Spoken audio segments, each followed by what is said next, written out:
আসন্ন ঈদ উল ফিতরে মুক্তির দৌড়ে থাকা সিনেমাগুলোর মধ্যে সবচেয়ে আলোচিত এবং জনপ্রিয় সিনেমা শাকিব খানের বরবাদ।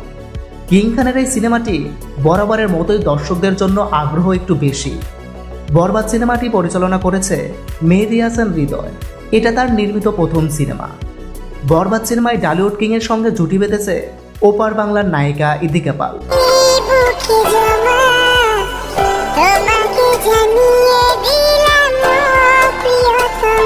যিনি বাংলাদেশে প্রিয়তমা নামেই বেশি পরিচিত হয়েছিল। শাকিব খানের সাথে প্রিয়তমা মুভি করে বাংলাদেশে ব্যাপক জনপ্রিয়তা লাভ করেছেন তিনি। এবারও তার কমতি ঘটেনি। বরবাদে তার প্রথম গান প্রকাশের পর এমনটাই বলেছে ভক্তরা।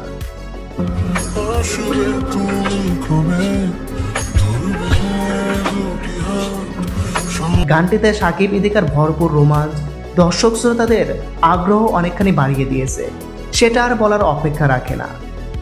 এনামুল তাহসিনের কথা, প্রীতম হাসানের কণ্ঠ, মিউজিকে গানটির নাম হচ্ছে দিদা।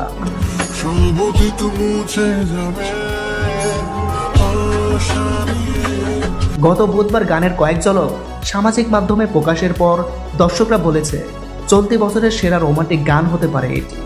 গানটিতে শাকিবের লুক দেখে মোহিত হয়েছে দর্শকেরা। এবার 14 মার্চে রিয়েল এনার্জি প্রোডাকশন ও গায়ক প্রীতম হাসানের ইউটিউব চ্যানেল থেকে উন্মুক্ত হয়েছে দিদার পুরো গানটি। এর আগে সিনেমাটির টিজার প্রকাশ করে দেশ বিদেশে হইচই তৈরি করেছে শাকিব খান।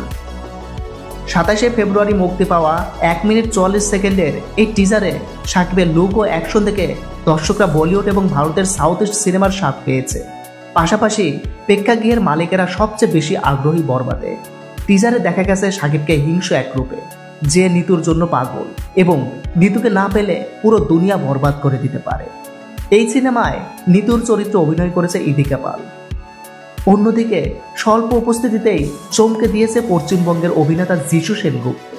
লুক, এক্সপ্রেশন দেখে অনেকেই মন্তব্য করেছে এবার লড়াই হবে। বরবাদে শাকিব ইদিকা ছাড়াও অভিনয় করেছে মামুনুর রশিদ, মিশা সওদাগর, শহীদুজ্জামান সেলিম সহ আরও অনেকে, এবং একটা আইটেম গানে পারফর্ম করেছে কলকাতার নায়িকা নুসরাত জাহান। আজকের ভিডিও এই পর্যন্তই। পাশে থাকার জন্য ধন্যবাদ। যদি ভিডিওটা ভালো লেগে থাকে তাহলে একটা লাইক দেবেন এবং কমেন্ট করে জানাবেন।